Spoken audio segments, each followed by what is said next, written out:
guys. There's a song thing going on down the road there. So, got all these guys, right? Got all these guys. Hello, mate, you alright, brother? Assalamu alaikum. So today we're all out here for one reason, and that is to bring it down. Go further. Yeah, that's right. There we go. Just Piers Corbyn, Piers Corbyn and Gucharan delivering. Yes. The initial vote on Sunday. Come along to Centre on Sunday. On Victoria Street, SW1. Halloween. Yes, and it's between 10 and 6 p.m. Halloween, the day when the ghosts of the past come to visit us, and they're going to be wanting every Punjabi, Khalistan to vote for Secession from India. independent secession from India. So Gucharan, last time I saw you, quite hilariously, was outside the Department of Education. You were telling them that you will give them a lockdown, they will hide under their desks, and you will give them a proper lockdown. We will lock you here permanently. None of you will go out of here. None of you will go out of here. This is a fucking lockdown. Hide under your fucking desk. Stay under your fucking desk. We tell you what a fucking lockdown is. This is the COVID-19. This is the new normal. Stay the fuck under your desk and hide like the bitches you are.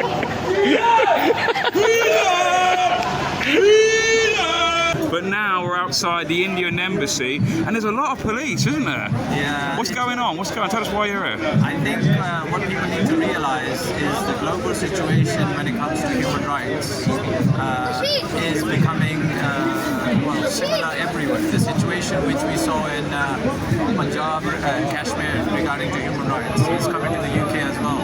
Because when we talk about lockdown and restrictions of fundamental freedom, the only reason a regime, a government does that is because they want to oppress you. You need to be very clear about it. They never will use restriction for your health. That is a fundamentally flawed argument.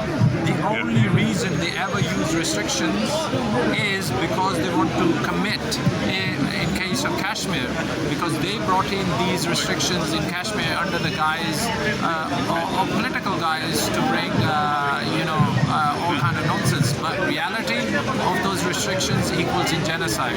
And we need to be absolutely clear when government talks about lockdown and when government talks about COVID restrictions, the overall political agenda remains the same. And what happened to them is coming here. The political platform remains the same. Take away fundamental human rights and commit genocide. And what's going on? I hear about there's some kind of referendum for Khalistan. Can you tell us about that? What's that about? The referendum, at the moment, the protesters in Punjab have surrounded the capital, Delhi. Oh, really? Oh, Yeah, okay. and it's been sealed off from every single main entrance into Delhi. And they've been protesting for a year now. But the fundamental problem remains when you're part of a bigger union, you as a state have no right. And the only way for states to exercise their right is in form what we have done here in form of Brexit.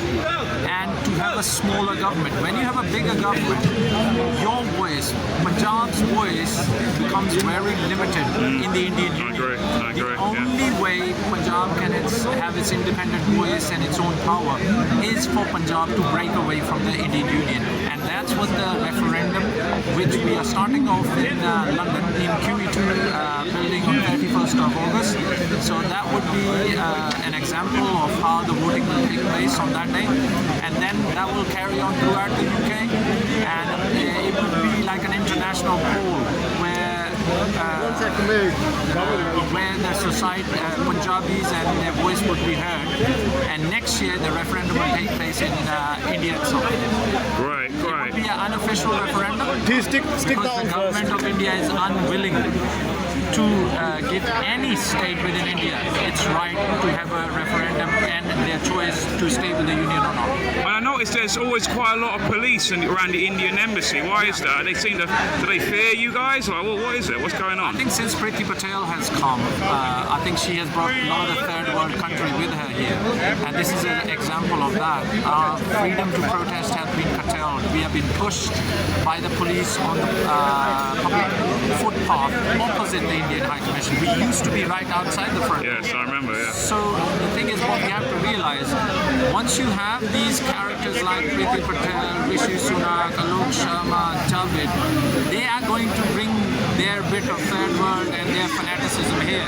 And in case of Priti Patel, she's very close to Narendra Modi, and she has tried her utmost to cover up for the crimes of Narendra Modi.